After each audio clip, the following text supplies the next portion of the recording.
think there's a kind of silence you only discover later in life.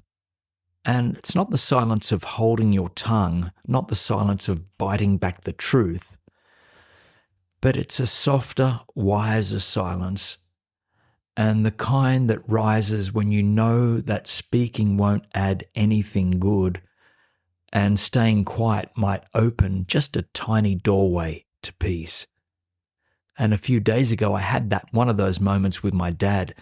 We were talking in the backyard, and it was just one of those gentle, everyday conversations, and he looked at me with that familiar concern in his eyes, and he said, "Jay, is everything all right?" And I knew instantly that there were 1,000 ways I could answer that question. I could explain, I could elaborate, I could try to make him understand things he didn't need to understand. I could respond from that old part of me that used to think being right or clear or fully heard was everything. But something in me softened. And I took a breath, and I actually felt this wave of compassion inside of me, just a quiet knowing of what he truly needed in that moment. And I simply said, "Yeah, everything's right, Dad." And he smiled, nodded, walked away and said, "Good, good." As if I'd just handed him a little piece of peace he didn't even have words for. And I walked away feeling relieved, not because I hid anything from him, but because I didn't burden him with something he didn't need to carry. That moment stayed with me. Maybe because the younger version of me, well, he would have jumped into explaining and clarifying things, wanting to be correct, wanting to be deeply understood, wanting to say more than he ever needed to say. But there's softening that happens with age, isn't there?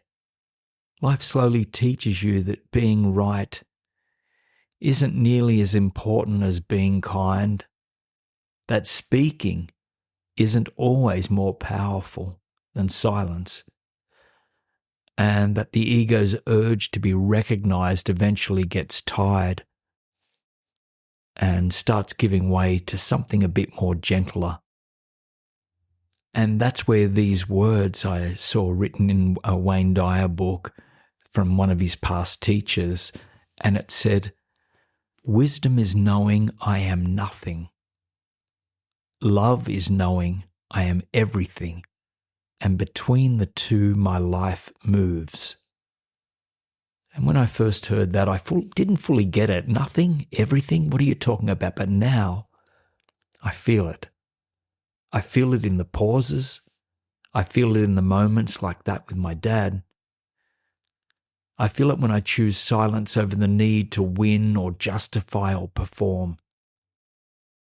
Because when you're quiet for a moment, really quiet, you notice something. You don't disappear. You don't lose yourself. You don't become invisible. You become spacious. You become the witness instead of the reactor, the open sky instead of the clouds. You become that part of you that isn't trying to prove anything and doesn't need to be heard in that moment.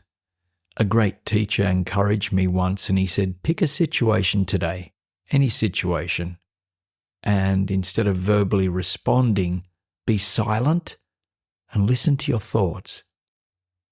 And it sounds so simple, too simple, but it's courageous work, because silence shows you exactly what your ego is doing.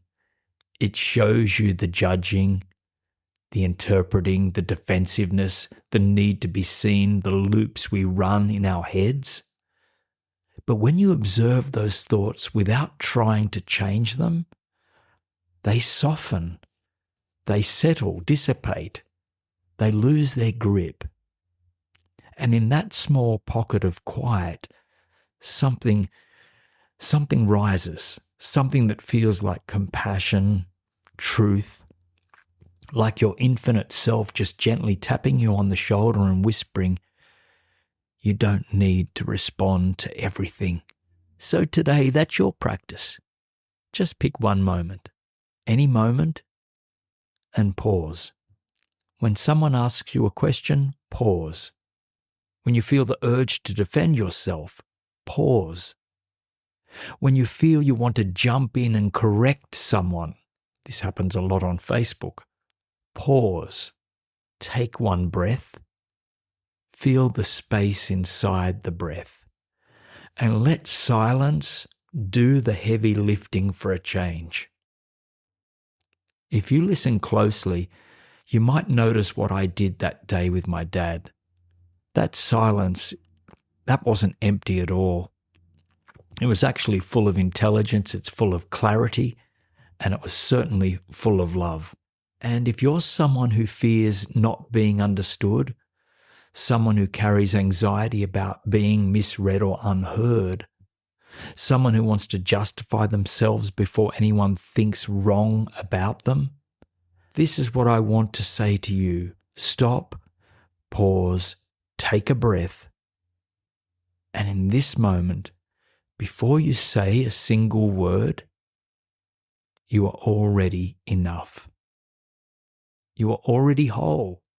You are already the ever-expansive spirit of love that's been here the whole entire time. Nothing you can say can add to that, and nothing you don't say can take it away. So stay close to love today. You'll find it most easy in the quiet. Until next time, I'm Jason Stephenson. Imagine boldly, then go out and live it.